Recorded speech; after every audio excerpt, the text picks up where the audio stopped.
Quisiera ser una esposa para vuestro corazón.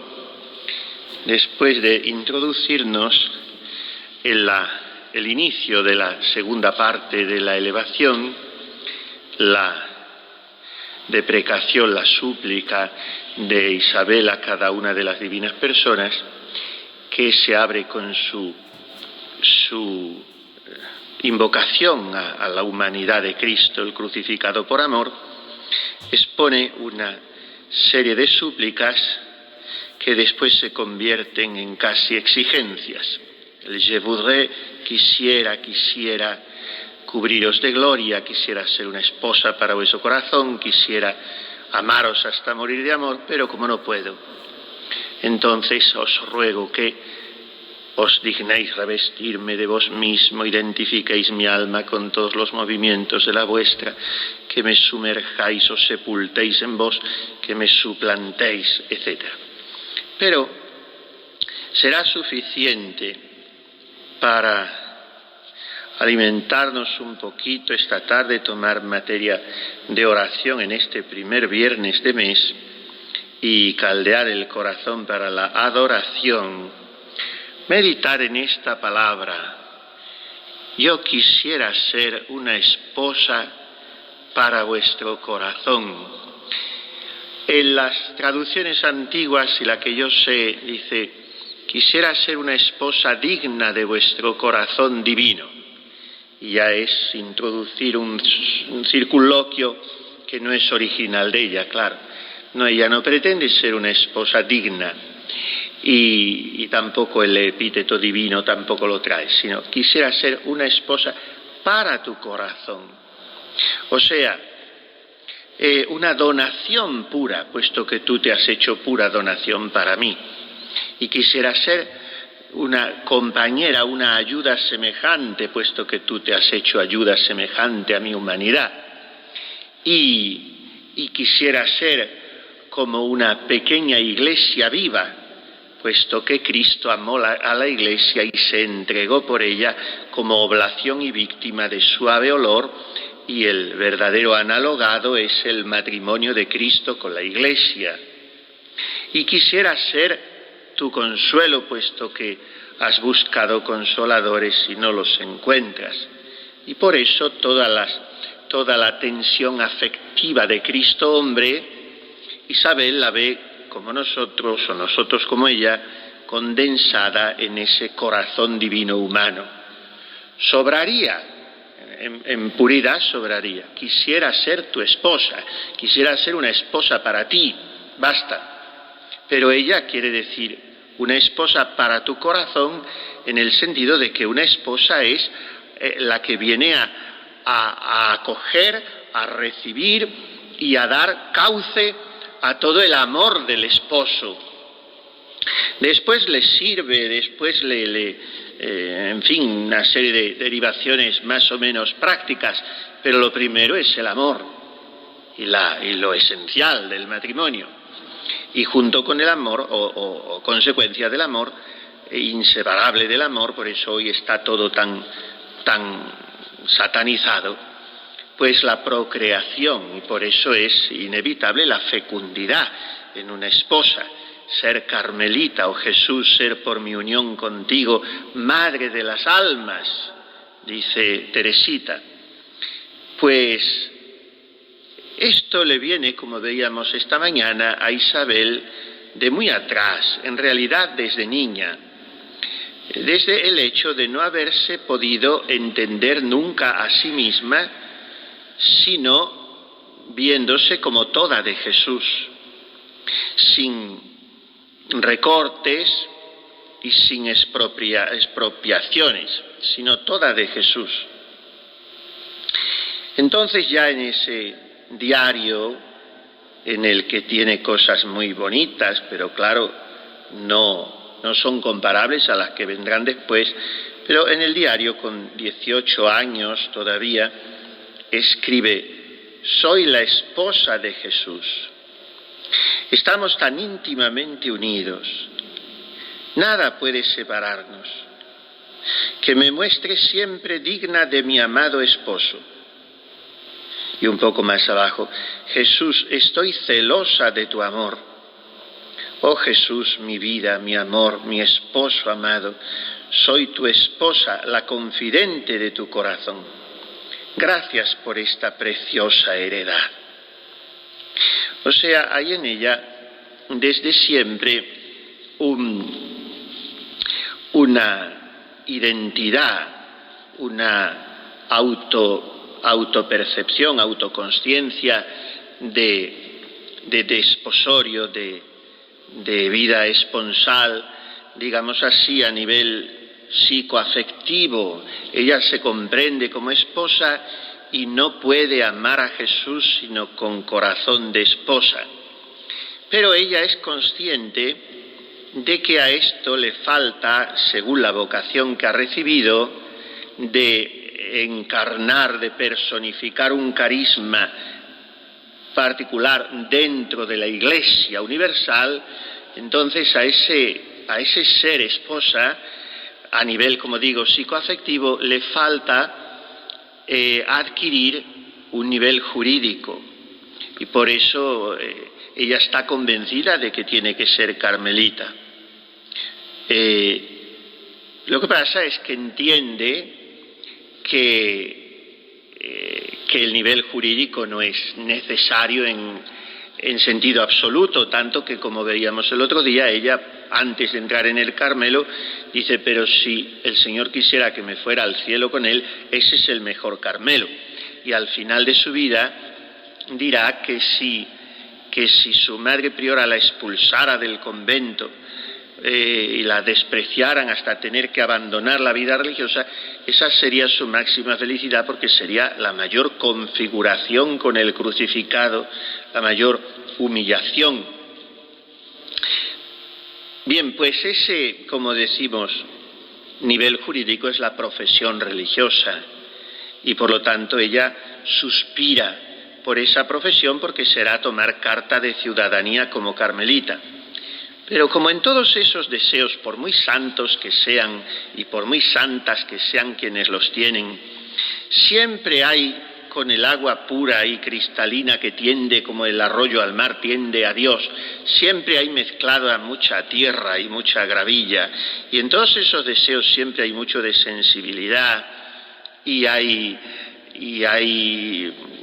pues algo de siempre, quien tiene la absoluta pureza de intención en todo, en fin, pues como el Señor quería hacerla una gran santa, la purifica haciéndola pasar por esa primera noche oscura, terrible, porque ya veremos, si Dios quiere, que la segunda noche es al final de su vida. Toda la enfermedad de Isabel, sobre todo la segunda parte de la enfermedad, desde que supera la crisis fuerte del Domingo de Ramos en abril hasta noviembre, también es otra noche terrible, y además es una cierta repercusión psíquica la que tiene también esa enfermedad terrible en algunas reacciones de ella, como había anticipado el médico.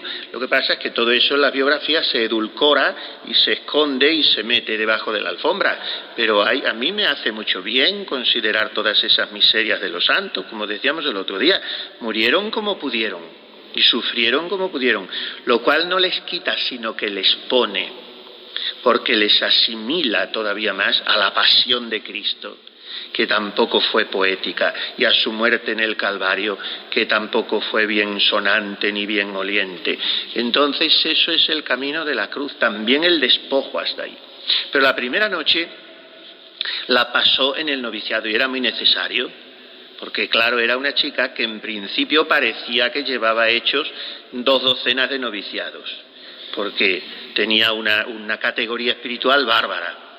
Y sin embargo, cuando entra en el noviciado, y ese noviciado ya en el Carmelo, el de verdad, empieza a avanzar, pues el Señor la prueba no porque le costara, porque al parecer, según dice ella, no le costaban demasiado las cosas, le costarían, claro, pero dice, el amor lo dulcifica todo.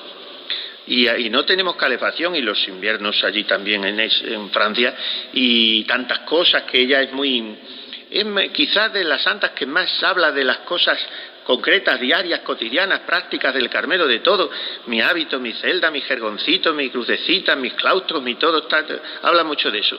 Bueno, pues parece que todo había vivido toda la vida allí. En ese sentido no le cuesta, pero por dentro, hasta querer no profesar. Entonces el Señor purifica ese deseo que muchas veces es muy demasiado natural, demasiado voluntarista, demasiado personalista, pues como le pasa a vuestras caridades a cualquiera, que entran en el Carmelo con una idea que poco a poco el Señor se va encargando de despoetizar y de desmitificar, y va quedando Él, que quedará al final de todo cuando ya las haya despojado de todo, pero mientras tanto es una muerte progresiva y va quitando ilusiones.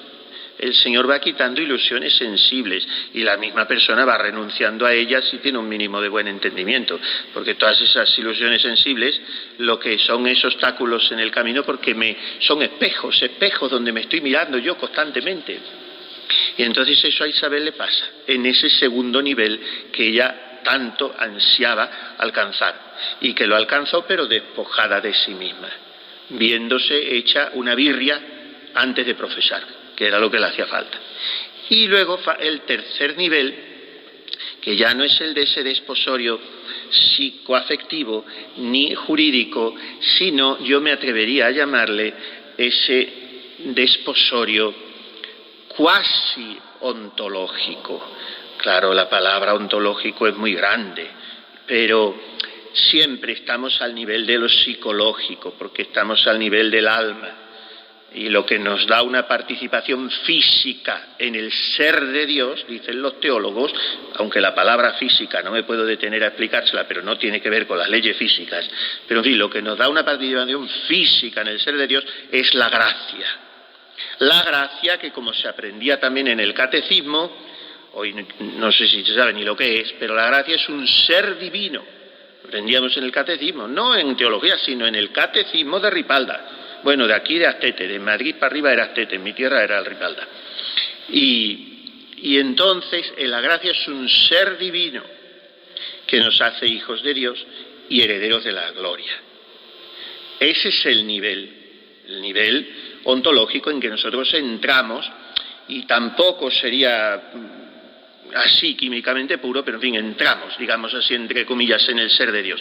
Luego, ese tercer nivel al que yo me estoy refiriendo de desposorio, de matrimonio, digámoslo de una vez, de vida de esposa, es el nivel cuasi ontológico, porque es el nivel que describe la Santa Madre en el capítulo 2 de las séptimas moradas, y que hace referencia a la cuenta de conciencia donde ella narra lo que le pasó siendo priora de esta santa casa, el matrimonio espiritual. Pero en las moradas, con un aire un poquitín más técnico, si es que la palabra técnica cuadra ni de lejos a la Santa Madre, pero en fin, con un poquito más de exhaustividad, en las moradas dice en el capítulo 2 la diferencia que hay de unión espiritual a matrimonio espiritual. Y este es el salto que se da en Isabel, que todo parece indicar clarísimamente, claro, que llegó al matrimonio espiritual, y yo creo, según se la estudia, que mucho antes de sus últimos meses ya estaba en el matrimonio espiritual. Entonces hay una diferencia de unión espiritual a matrimonio espiritual. Y la unión espiritual sería ese estado de desposorio juvenil inicial en que Isabel dice: yo soy tu esposa, pero no lo es de la manera que lo será al final.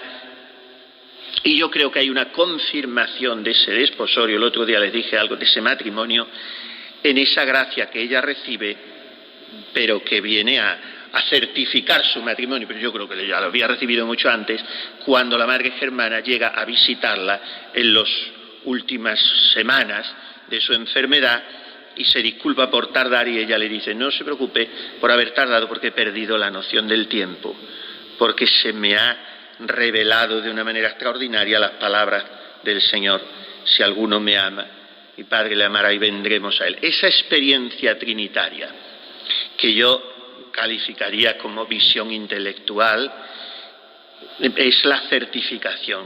Me aventuro a decirlo porque no lo he leído en ningún sitio, pero porque no tampoco está estudiado nada. No lo he descubierto y miré que me estoy embaulando todos los libros que puedo de Sor Isabel, pero no está muy estudiado nada, parece que da miedo este tema, el matrimonio espiritual, ni en Teresita tampoco. Bueno, pues la Santa Madre en el capítulo 1 de las Séptimas Moradas ya ha dicho que el inicio de la certificación o de la celebración del matrimonio espiritual es la visión intelectual de la Santísima Trinidad, y lo narra con esa expresividad magnífica. Y después tiene ya la experiencia, digamos, escenificada en la visión imaginaria, que fue la que recibió aquí al comulgar. Entonces, la primera vez quiere Su Majestad mostrarse al alma por visión imaginaria de su sacratísima humanidad, etc. Lo hemos leído muchas veces. Se le representó el Señor acabando de comulgar con forma de gran resplandor y hermosura y majestad, y le dijo que ya era tiempo de que sus cosas tomase ella por suyas, y él tendría cuidado de las suyas, y otras palabras que son más para sentir que para decir. Parecerá que no era esta novedad, pues otras veces se había representado el Señor a esta alma en esta manera. En el caso de Isabel podemos decir que muchas veces el Señor le había concedido y regalado con la experiencia sabrosa, con la impresión de que ella era su esposa, pero aquí es de otra manera, también puede decirse de ella. Fue tan diferente, dice la Santa Madre, que la dejó bien desatinada y espantada. Lo uno porque fue con gran fuerza esta visión, lo otro porque las palabras que le dijo, y también porque en lo interior de su alma donde se le representó, si no es en la visión pasada, no había visto otras. Bien, esto es la narración un poco de la celebración. Pero cuando más abajo habla la Santa Madre de la diferencia, dice el desposorio espiritual, que son esos primeros estadios de Sor Isabel, joven, antes de entrar en el monasterio. El desposorio espiritual es diferente, que muchas veces se apartan, y la unión también lo es, porque pasa esta merced y después se queda el alma sin aquella compañía, digo de manera que lo entienda. En esta otra merced del Señor no, porque siempre queda el alma con su Dios en aquel centro. Y pone los ejemplos imperfectos, porque al final no... claro, si esos ejemplos que pone la Santa Madre los tomamos al pie de la letra, llevarían a un cierto panteísmo. Ella pone los ejemplos de las dos velas que se unen las llamas, o de los arroyicos que entran en el mar, o el arroyico, mejor dicho, y se junta el agua toda. Claro, con Dios nosotros siempre conservamos nuestra individualidad, pero hay esa, digamos también entre comillas, en todo esto hay que hilar muy fino y el Santo Padre lo hace, esa fusión psicológica y real. Bien, pues se entiende por los efectos, dirá después, y los efectos son que es tanto el sentimiento que produce que no se puede excusar de decir a veces: oh vida de mi vida y sustento que me sustentas. Bien, no se trata de leer aquí todo lo de las moradas, pero esos serían los 3 grados. Y entonces, cuando Isabel llega a lo que es la realidad del matrimonio espiritual, yo creo que para entonces lo ha alcanzado, o está desde luego en los preliminares del matrimonio, y no se sabe bien cuándo es. Hay una, en fin, una indecisión, una duda acerca de este escrito. Y los autores opinan muchas cosas, pero parece ser que está asegurada la autoría de Sor Isabel, porque se descubre en el cuaderno de ella, pero en fin, podría ser el apunte, dicen algunos, de una plática, pero es que las carmelitas de Dijon resulta que apuntaban todas las pláticas. Sabemos, como antes no había grabadoras, pues habría algunas que tendrían taquígrafas o sabrían apuntar muy rápido. Sabemos los ejercicios que hizo Sor Isabel cada año y cada plática de qué fue. Y por eso los ejercicios de 1904, que acabaron el 21 de noviembre, pues ese padre Fallé, me parece que era, les habló de algunas cosas que es natural, claro, es como si aquí compone una oración en la noche que sale de ejercicios, pues le queda mucho lo que ha oído, entonces ella, alguna de las ideas de la elevación, lo que pasa es que ella es muy creadora y muy genial y les da forma, pero algunas vienen de los ejercicios que acababa de oír. Y entonces otros dicen si esto sería un apunte, pero al final no encuentran la fuente en ningún sitio y parece que sería original de Sor Isabel. Me estoy refiriendo a esa nota íntima sobre el ser esposa de Jesús, que vamos a comentarla un poquito y terminamos con eso. Suelen colocarla a mediados del año 1902, pero otros la retrasarían hasta final del año o en fin, hasta otoño, porque dicen que estaría inspirada por la boda de su hermana Gita, que se casó el día de la Santa Madre del 902, se casó muy joven, con 19 años.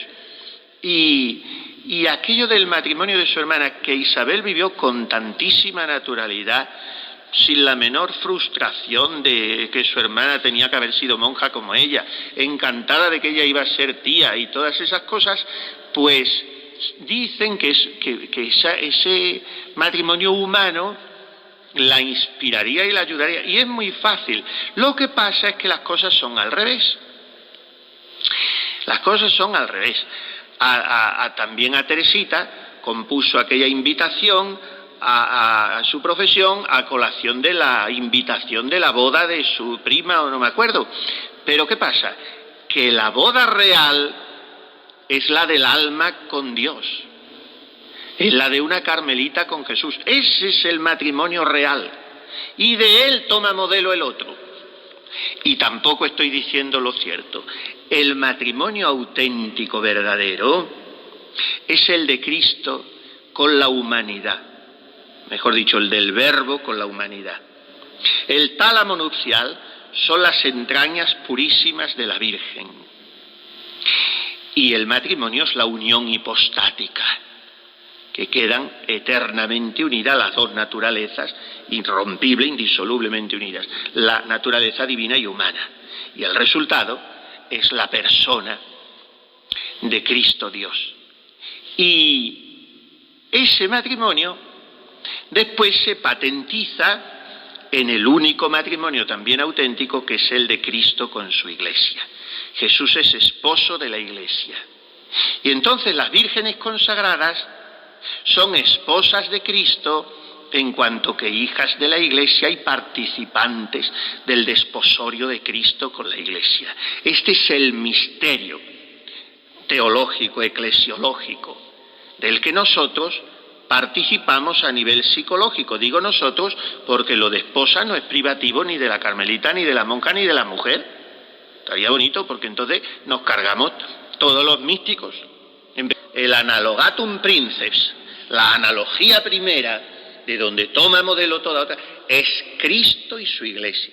Este es un gran misterio, dice San Pablo a los Efesios, y se realiza entre Cristo y la Iglesia.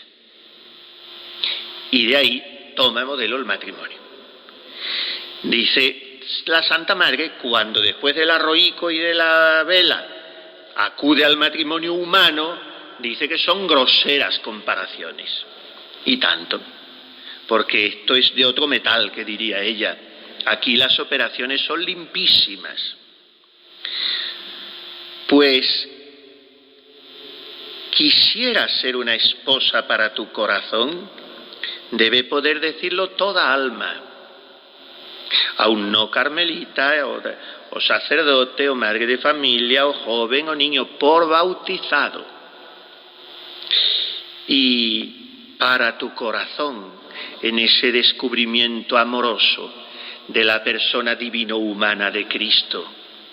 Sor Isabel, naturalmente, como todos los santos a partir del siglo XVII explícitamente, todos los anteriores de modo implícito, y algunos también más explícito, como Santa Gertrudis y San Bernardo y San Buenaventura y aquella gente, pero después, explícitamente todos devotos del Sagrado Corazón de Jesús, todos.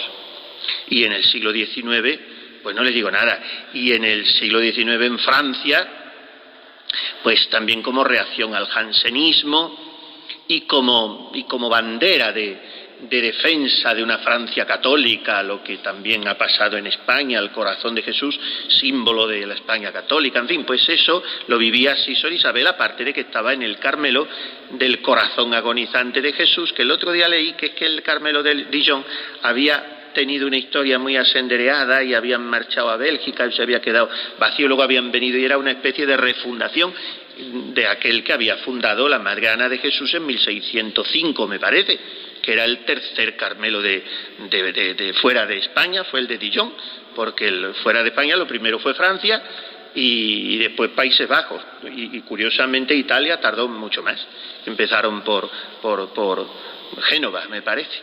Y bueno, pues ese Carmelo, al venir otra vez, le pusieron el corazón agonizante de Jesús.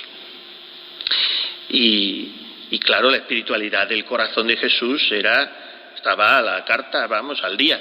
Entonces ella constantemente está nombrando al corazón de Jesús y dice con frecuencia una expresión referida a la vida de oración, a la intimidad divina, cœur à cœur, corazón a corazón. Hablar con Jesús, comunicarse con Él, corazón a corazón. Bien, pues vamos y acabemos comentar brevísimamente ya, porque está comentado por ella y por tanto me parece un poco superfluo, gratuito, porque además pueden leerlo, pero en fin, comentarlo un poco, esa nota íntima que es la número 13, ser esposa de Cristo.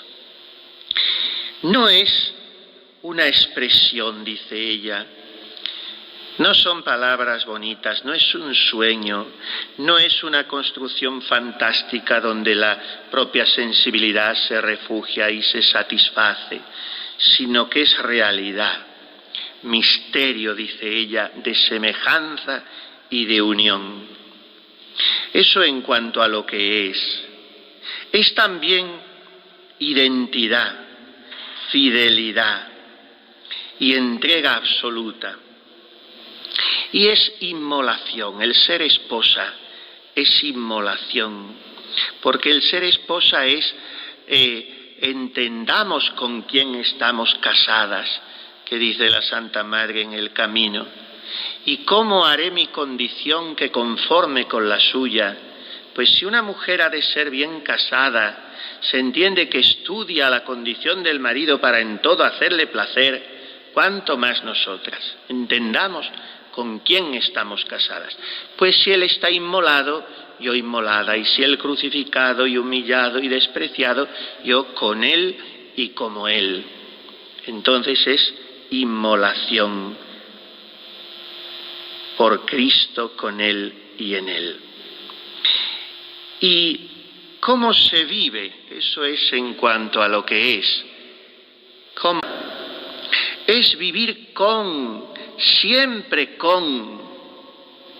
Es descansar de todo con Él.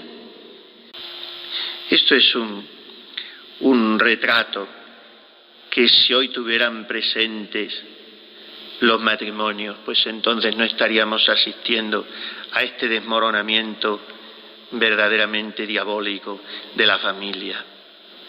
Porque hoy no se concibe, porque claro, para eso tiene que haber renunciamiento, abnegación, sacrificio y espíritu de donación. Y no se concibe esto que dice Isabel. Pero lo malo es que tampoco lo concebimos los consagrados. Se trata de vivir con, siempre con. O sea, ni un minuto de nuestra vida sin Cristo, ni un proyecto, ni un pensamiento, ni un trabajo, ni un oficio, siempre con. De otra manera, es un matrimonio nulo, porque, claro, no deseamos vivir según lo que es verdaderamente el matrimonio. Y eso hace que en su raíz no exista matrimonio. Y por eso hay muchas monjas a las que San Cipriano, ya en su tiempo, que no eran monjas, que eran vírgenes como podían, pues ya en su tiempo las llamaba viudas de Cristo. Pues es eso, si no vives con, tendrás todas las profesiones y todos los velos y todos los pinchos y todas las rejas del mundo, pero si no vives con, no tienes a tu esposo. Échate de todos los sayales que quieras, que no te sirve para nada. De eso se trata, de vivir con, siempre con. ¿Y eso cómo se traduce? Descansar de todo con Él. Y que Él descanse de todo en nuestra alma. Ser esposa es tener los ojos en los suyos, el pensamiento obsesionado por Él, el corazón todo cautivo, lleno, como fuera de sí y pasado a Él, el alma llena de su alma, de su oración, todo el ser cautivado y entregado, es teniendo siempre fija en Él la mirada, sorprender el menor signo y el más pequeño deseo, es entrar en todas sus alegrías, compartir todos sus dolores, es ser fecunda, corredentora, dar a las almas a la gracia, dar a luz a las almas a la gracia, multiplicar los hijos adoptivos del Padre, los rescatados por Cristo, los coherederos de su gloria. Y por fin, esposa carmelita, según ella, es tener el corazón transverberado de Teresa y el corazón abrasado en el celo de Elías, es celar la honra del Dios de los ejércitos. ¿Qué haces, Elías? Vivit Dominus, in cuius conspectus to. Esto es la vida de la esposa. Vive el Señor, en cuya presencia estoy. Y esto tiene que responder una carmelita en cada minuto. Cuando se despierte por la noche, cuando se esté muriendo de dolores de enfermedad, o esté bailando sevillana en la recreación, o esté en el coro, o esté comiéndose los garbanzos. Vive el Señor, en cuya presencia estoy. Esa es su vida. Y entonces que llueva, que haga calor, que venga lo que venga. Haber arrebatado su corazón, dirá, como un eco de Teresita.